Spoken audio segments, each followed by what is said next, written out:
What's up, everybody? Today we're going to talk about dividends and all things dividend investing. So basically, a dividend is a company sharing a piece of its money with you as a reward for owning stock in it. Usually they're paid out quarterly, but different companies and funds can have different schedules. So let's work through an example. So let's say a company has a 20-cent dividend yearly and you own 100 shares of that stock.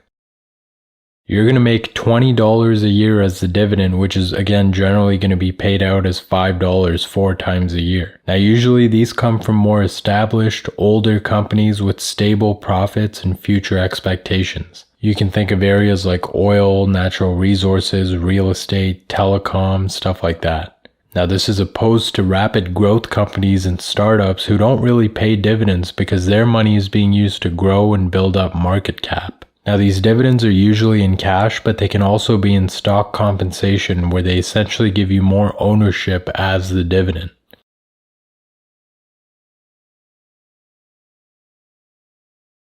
Now one important thing to understand is the dividend yield, which is the annual dividend amount divided by the share price. So an example would look like this. So in a case where a company is paying an annual dividend of $20 and the share price is $200 a share, your dividend yield is going to be 10% based on this equation where dividend yield is equal to annual dividend price divided by share price. Now, although this sounds good, a high dividend yield doesn't necessarily mean a company is a good investment.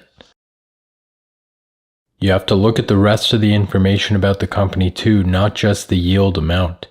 So things like risk, are they on a good trajectory? Do they have a plan for the future?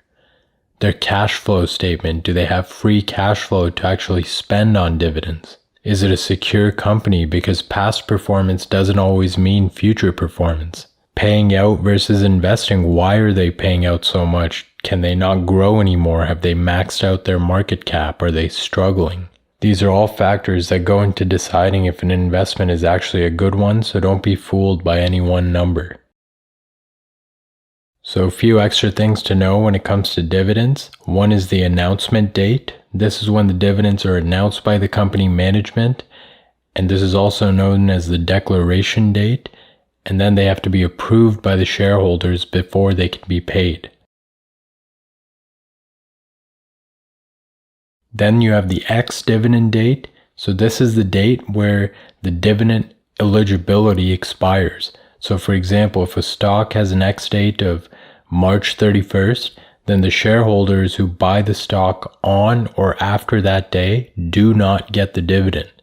Shareholders who own the stock at least one business day prior to that date do qualify for that distribution.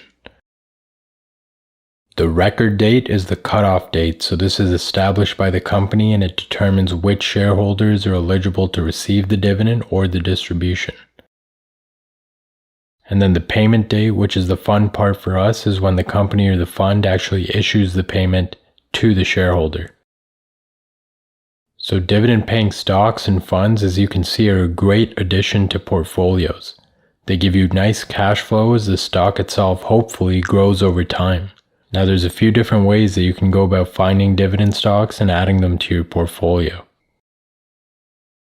You can go for individual stocks by going to any stock organizer or Googling dividend paying stocks and then doing your own research. Or my preferred way is to do funds. There's actually an S&P Aristocrats fund, which is companies that have been in the S&P for 25 years and they've been paying dividends for that time. There's a bunch of other funds as well, including ETFs and REITs that pay out dividends also. Now, I'm not a trader, I'm an investor, so I only invest in ETFs and REITs. I don't do individual stock trading and analysis. I can't speak to that. How you want to approach this is going to be up to you. It's going to depend on your risk tolerance, your goals, your interests, your time available. So be careful with that and do it your way.